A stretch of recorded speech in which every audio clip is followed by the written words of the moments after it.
And people trust moments as much as they do a lifetime.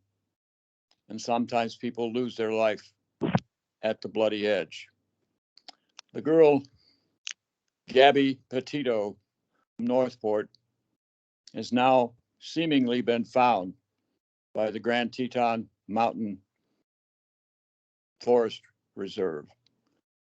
Lost, left alone, who knows what, murdered, anybody's guess. It had the nation riveted on this. Chris Cuomo was talking about he was going to do something about this. He interviewed the parents of both Gaby and Mr. Landry, her boyfriend. They're both 22, 23-year-olds. He went missing after he brought her van all the way back from Wyoming, from the Grand Teton National Forest. No Miss Petito. Bloody curious, wouldn't you say? Very bloody curious.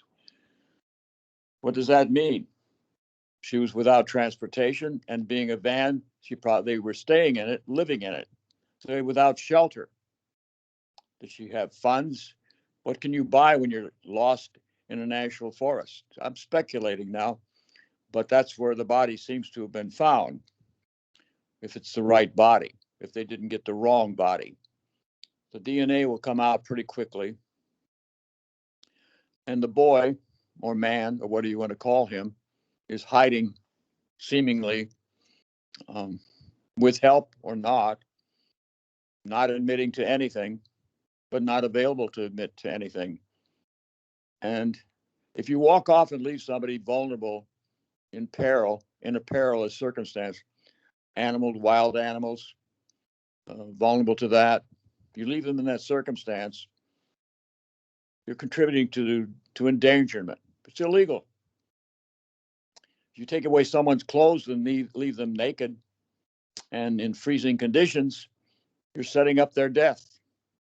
If you leave them stranded at any age, virtually, you harm people. And that is what he will be charged with.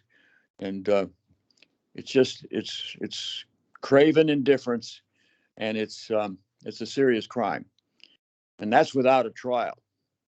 He'll be tried for that. You took the van, you took the situation, you took her protection away. And she was quoted in the police report that he had done that. And now it's my understanding from my producer that they put the boy in the shelter because he had scratches on his face to protect him. And then she turns up missing. What a curious set of affairs. Judging this at this time, everybody will have possible answers. But finding the body now is a hopeful sign. And why do bodies get found? Unless they're in a river and sunk to the bottom with stones around them, or they take longer to find. If they're out in the open, vultures show up, animals show up, and the smells show up. And now, evidently, probably, possibly, this is what's happened now. We'll come back later and talk about this at another time at the Bloody Edge. Thank you very much.